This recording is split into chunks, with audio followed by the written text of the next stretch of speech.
highlight recent legal developments, particularly a case out of New Hampshire that we believe represents a significant legal development in navigating situations of psychiatric boarding. That is, situations when patients who present to an emergency department or are hospitalized on a medical floor, a general medical floor, with a psychiatric hospitalization that warrants inpatient psychiatric hospitalization, unfortunately are stuck in the ED or on the medical floor until such a time as a bed becomes available in an inpatient psychiatric unit. So my name is Michael Redinger. I'm a psychiatrist and medical ethicist at the Western Michigan University Homer Stryker MD School of Medicine. The title of our article is New Developments in Psychiatric Boarding in Emergency Departments. My co-authors are also faculty here at what we call WMed.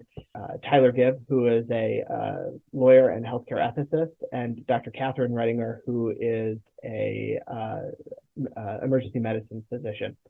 Unfortunately, this is a systemic problem that has become increasingly common in during COVID and the post-COVID landscape, and creates a number of clinical, ethical, and legal challenges for patients and for physicians who are trying to provide the best possible care in those suboptimal situations.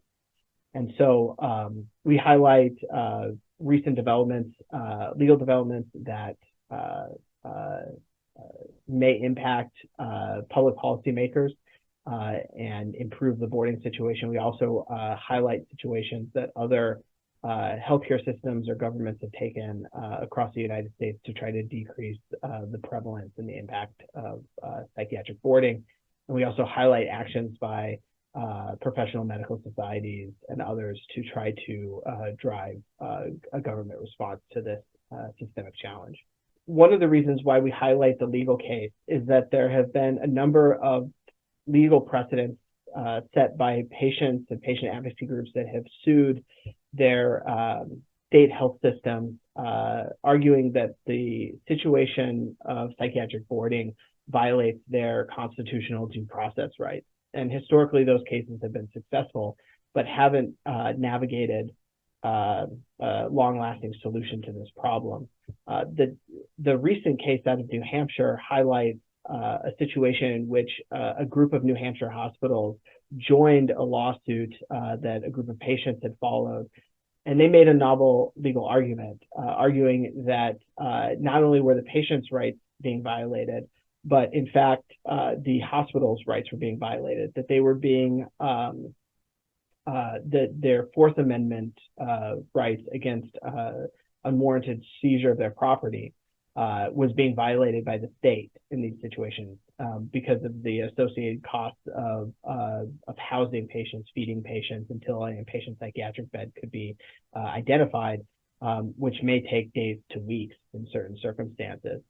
And so in this particular case, the U.S. District Court agreed and found in favor of the hospitals and ordered the hospitals and the state to go into mediation to derive a solution to this problem in that state. And we believe this is a really significant legal precedent that can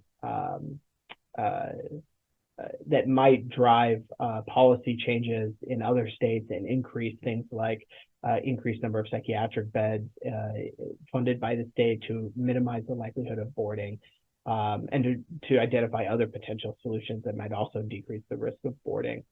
We highlight in our article a number of other solutions that various places have taken to decrease the likelihood of boarding, or that are being contemplated as far as policy solutions to address this issue. But that's our and so we recommend consideration of those as well for clinicians or hospital administrators who might be looking to address this problem in their own settings. So we would welcome clinicians, hospital administrators, mental health advocacy groups to review our paper, to identify whether or not there may be legal remedies to their situation that they had not previously considered, as a way of trying to compel policymaker actions and to bring those policymakers to the table to bring increased resources or funds and increased drive to try to address this problem. Because we know that it's a significant challenge for patients. We know that there are significant harms that result to patients as a result of boarding that can be both physical and mental health related. And we know that this is something that creates a significant amount of moral distress among the clinicians who are taking care of patients in these settings, who are often not trained in mental health specifically, and are doing the best they can to navigate a bad situation. That there may be opportunities for to collectively work towards solutions that could help really reduce that moral distress and that burden for those clinicians as well, and help the hospitals meet their obligations to their patients. We hope you found this presentation from the content of our website valuable.